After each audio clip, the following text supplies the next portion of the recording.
He is a wonderful storyteller. He graced us with his presence when we did the Mix event at the Cleveland Museum of Art. He knocked him dead. He has a wonderful radio show called This Show Is So Gay, which you can listen to online. Ladies and gentlemen, Mr. Ken Schneck!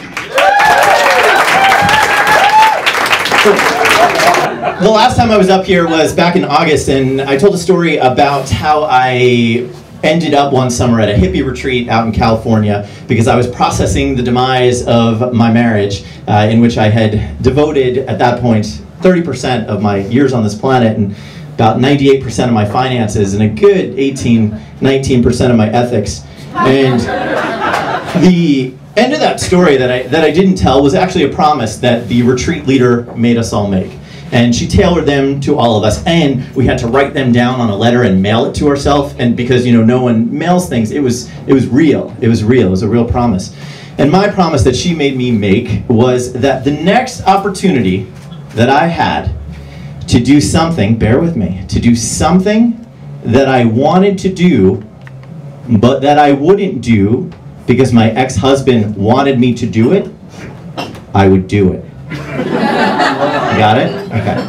And the three things that I had identified, things that I'd always wanted to do, but my ex-husband wanted me to, so obviously I didn't, were take a Bikram class, right? Ride my bike more, or at all, or learn to drive stick shift, which I didn't know. So here's the thing, a little detour about me and promises. I make promises really quickly, and I am in it to win it. So you can say to me, Ken, do you want to? And before you finish, I've already decided if I want to do it. I don't know what it is. And if I've decided, yes, I'm doing it, I am in it. It doesn't matter what it is. I mean, Ken, do you want to? And I'm thinking, yes, I want to do that. And it could be any, like, let's go, visit my parents or go to New York City or let's get married. And if I've decided I want to do it, then I'm in it. And because I know this about myself, and because at that point I still didn't want to do some of those things, I avoided those opportunities at all costs. I defriended everybody on Facebook who had anything to do with yoga. Anything. Which I kind of wanted to do anyway.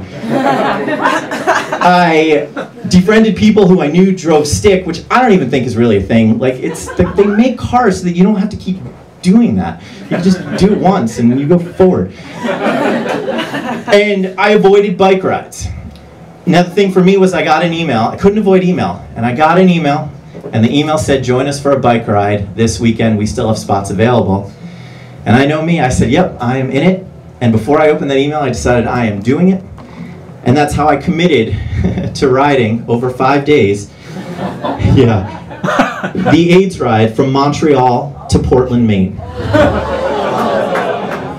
But I had already decided before I opened it, so I had to do it. It's 450 miles.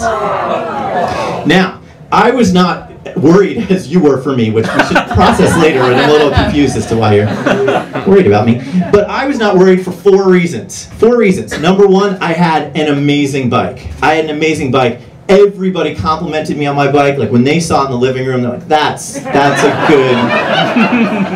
good bike. Reason number 2, not worried. Dudes, I could rock out 35 minutes on the elliptical machine, like, not a problem. Reason number 3, I have an extraordinarily poor sense of cartography and topography. So to me, it's like, all right, well, Montreal, Portland, Maine, downhill. And reason number 4, I suck at math. I suck at math. It's not my thing. Watch a little audience participation. Watch this, right? And please play with me. So 450 miles, 5 days. What's your average mileage per day?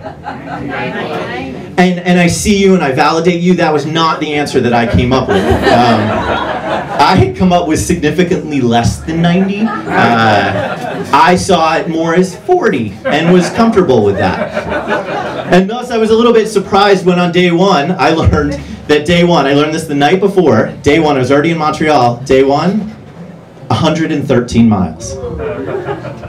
Now, with all due respect to anyone who has Tourette's, I think it's a totally valid tick. It's fine. Everyone thought I had Tourette's because I kept thinking 113 miles, and I just started laughing like an idiot because I'm thinking, I have no business being here in Montreal. And I don't know French. So day one was 113 miles, and I make my promises, I stick with them. I was in it to win it. Now, what I quickly learned, I set off in the back. I befriended 2 younger women at that point, and you know, the best thing to do if you're not feeling confident about something, go towards people who look less confident than you, because then you look so much more confident. And I was trying to make like I was a cyclist. The dumbest crap was coming out of my mouth. I'm like, yeah, I watch the Tour de France all the time. Like, I didn't know what I was talking about. And so we set out, we were the last group that set out, and I quickly learned, for our cyclists out there, that there's this whole communication style that you're supposed to know that I was not taught on the elliptical machine, where you're all supposed to work together, and if there's debris, you're like, oh, debris left. Or if there's someone coming up behind you, you say, car back. I didn't know that. That wasn't taught to me in any of the materials that I didn't read.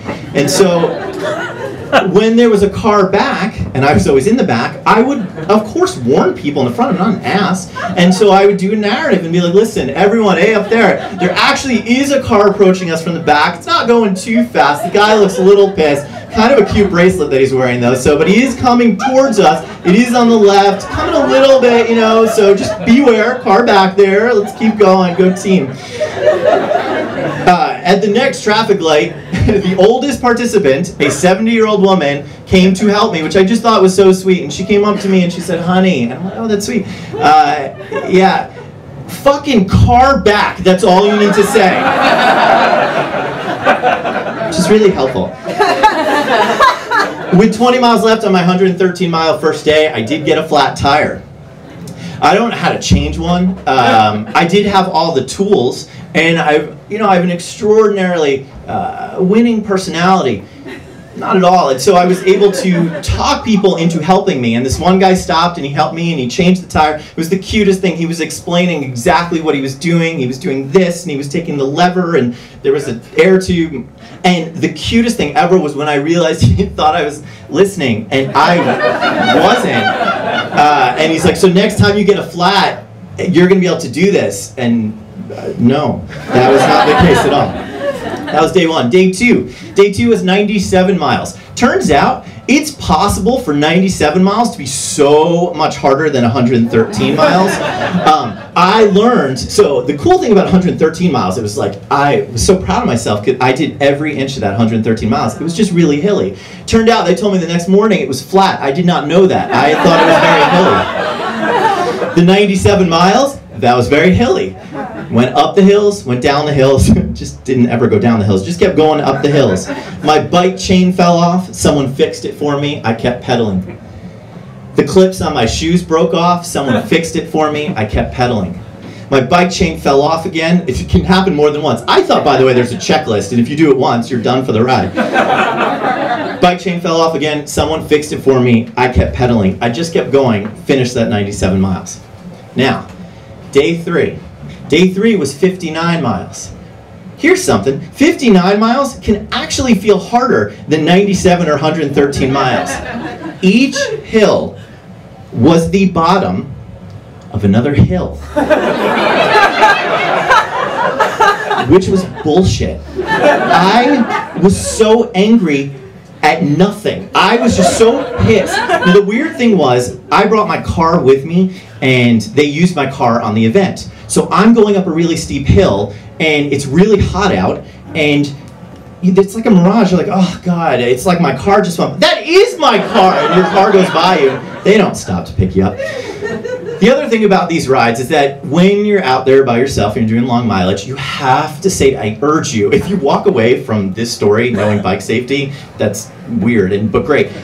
You have to say on your left. You have to say it. It pisses me off when people don't say it. Because when you're on these long rides, you get in this zone.